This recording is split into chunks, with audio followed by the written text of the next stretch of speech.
Good morning. আশা করছি সবাই খুব ভালো আছো। তো সকাল সকাল একটা রেসিপি তোমাদের করে দেখাবো। এটা কিন্তু খাওয়ার নয়, এটা হচ্ছে মাখার। তো যাই হোক, আমি তুলসী পাতা তুলে রেখেছিলাম আগের দিন, জল দিয়ে রেখেছিলাম, তবুও অনেকটা পাতা শুকিয়ে গেছে, ওগুলোকে বেছে বেছে ফেলে দেবো। এক বাটি তুলসী পাতা নিয়েছি আর হাফের মতো নিয়েছি নিম পাতা, ওই যে কচি নিম পাতাটা। তো এগুলোকে আমি পেস্ট করে নেবো। পেস্ট করে নেওয়ার পর ছেঁকে নিয়েছি। ছেঁকে নেওয়ার পর এটাকে একটু জাল করে নেব, কারণ একটু বেশি হয়ে গেছে। জাল করে একটু শুকিয়ে নেব, ফেলে দেবো না জলটা। তো যাই হোক, শুকিয়ে নিই, একটু কমিয়ে নিই। আর দিয়ে দিলাম একটু হলুদ গুঁড়ো।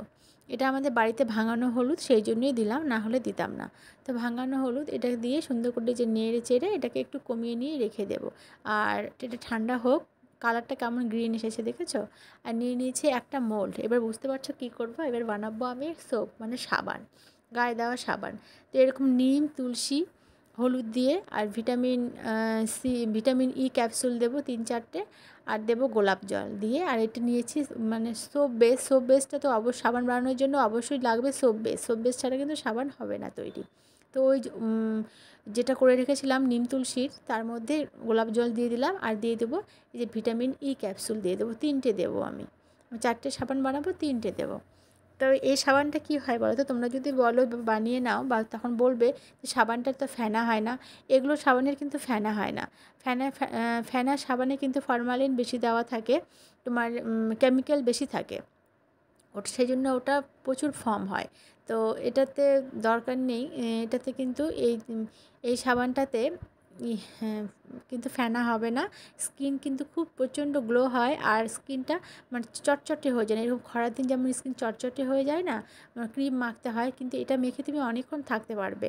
সাবান মাখার পরে দেখবে অনেকক্ষণ গায়ের মধ্যে চটচট চিটচিটে ভাব করছে না, সময় মতো পর তোমরা ক্রিম মাখতে পারবে। আমার কথাটা হয় একবার মিলিয়ে নিও, তাহলে বুঝতে পারবে এই সাবানের কিন্তু ফেনা হবে না। এটাই হলো আসল কথা। তো পরে বলবে যে সাবানে ফেনা হয় না, কেমন সাবান? কিন্তু মানে যেহেতু ভিটামিন অয়েল দেওয়া আছে, তার জন্য স্কিনটা খুব গ্লেজি হয়। আর একটু গোলাপ জল দিলাম, একটু সেন্ট হবে, স্মেল একটু ভালো হবে সেই জন্য। তো আমি সাবানগুলোকে কেটে নিয়ে এলাম টুকরো টুকরো করে। আর কাটতে কিন্তু খুব ভালো লাগে, খুব সফট। এটা গ্লিসারিন সোপ বেস। আর একটা কড়াতে আমি জল বসিয়ে দিয়েছিলাম, জলটা বয়েল হচ্ছে, একটা বাটিতে করে আমি এগুলো দিয়ে দিলাম। তারপরে জলটা যখন সাবানটা লিকুইড হয়ে গেল, তখন তার মধ্যে আমি যে আগে থেকে যে লিকুইড তৈরি করে রেখেছি সেটা দিয়ে দিলাম। এবার পুরোটাই গলে গেছে। এবার আমি এটাকে নামিয়ে যে মোলটা রেখেছি, সাবান তৈরি করা মোলটাতে, এটা সিলিকনের, এর মধ্যে দিয়ে দেবো। দিয়ে আমি এটাকে রেখে দেবো ঠান্ডা হওয়ার জন্য। যতক্ষণ পর্যন্ত না ঠান্ডা হচ্ছে, এটাকে আর আমি নাড়বো না। ঠান্ডা হওয়ার পরে তোমাদের কাছে আমি ফিরে আসছি। তারপরে দেখবে সাবানগুলো কেমন বসেছে। তো আমি দুপুরে করেছিলাম, সন্ধ্যাবেলা তোমাদের দেখাচ্ছি। দেখো সাবানগুলো একদম পুরোপুরি বসে গেছে। তোমাদের তুলে আমি দেখাচ্ছি এবং প্যাকেট করেও দেখাবো আজকে। এগুলোকে বাড়িতে যে পলিগুলো থাকে না, আমরা অনেক রকমের বাজার করে নিয়ে আসি, ওই পলিগুলো দিয়ে প্যাকেট হয়ে যাবে খুব সুন্দর করে। তোমরা মোম জ্বালিয়ে নেবে। আর প্লাস্টিক তো জানোই, আগুনের মধ্যে দিলে জয়েন্ট হয়ে যায়। এই যে এইভাবে আমি চারিদিকে মুখ লাগিয়ে প্যাকেট করে এইগুলোকে স্টোর করে রেখে দেবো।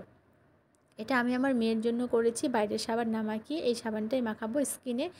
মানে এখনকার দিনে তো একটু স্কিনে র্যাশ ট্যাশ হয়, কিন্তু আর হবে না। তোমরা একবার হলে ট্রাই করো।